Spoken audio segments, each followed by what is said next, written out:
ក្នុងនាមជាកូនខ្មែរមួយរូបតើអ្វីដែលនាំមកនៅស្នាមញញឹមមោទនភាពនិងក្តីស្រឡាញ់ចំពោះកម្ពុជាជាទីស្រឡាញ់របស់យើងបានឆ្លងកាត់រឿងរ៉ាវជាច្រើន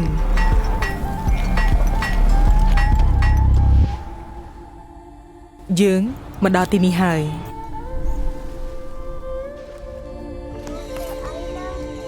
យើងរួបរวมគ្នាមិនមែនតែពេលមានវិបត្តិនោះទេ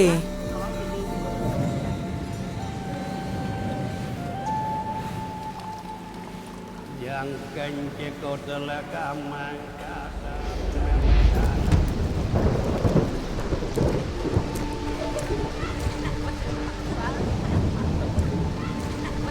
យើងជួយគ្នាក្នុងគ្រាលំបាក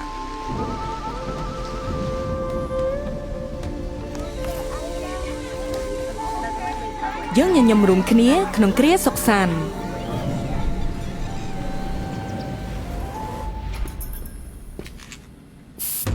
មានរឿងរ៉ាវជាច្រើនដែលអាចរុញច្រានឲ្យយើងឃ្លាតឆ្ងាយពីគ្នាប៉ុន្តែមានហេតុផលច្រើនជាងនោះទៅទៀតដែលអាចទាញយើងមករួមគ្នាជាខ្មែរតែមួយក្រោមទង់ជាតិតែមួយរៀងខ្លួនយើងអាចមានអត្តសញ្ញាណនិងក្តីស្រឡាញ់ផ្សេងគ្នា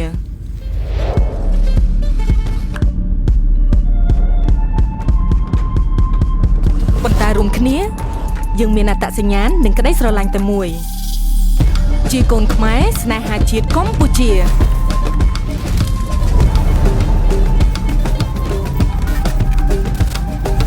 រួមគ្នាជាខ្មែរតែមួយបង្ហាញនូវក្តីស្រឡាញ់និងមោទនភាពអត្តសញ្ញាណរបស់យើង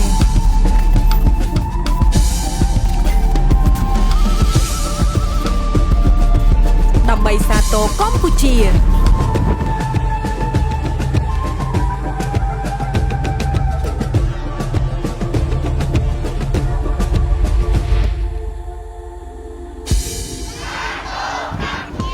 រួមគ្នាសាទរដោយអំណរសាទរកម្ពុជាសូមស្វាគមន៍មកកាន់ព្រឹត្តិការណ៍សាទរកម្ពុជានៅថ្ងៃទី31ខែធ្នូឆ្នាំ2024នៅសួនច្បារមុខព្រះបរមរាជវាំងដែលមានក្បួនដង្ហែដ៏ធំពុំធ្លាប់មានការសម្ដែងសិល្បៈចម្រុះពីសិល្បករល្បីៗជាច្រើនការតុបតែងលម្អស្អាតរួមជាមួយនឹងការបាញ់កាំជ្រួចរាប់ថយក្រោយឆ្លងឆ្នាំសកលផងដែរជួបគ្នានៅសាទរកម្ពុជា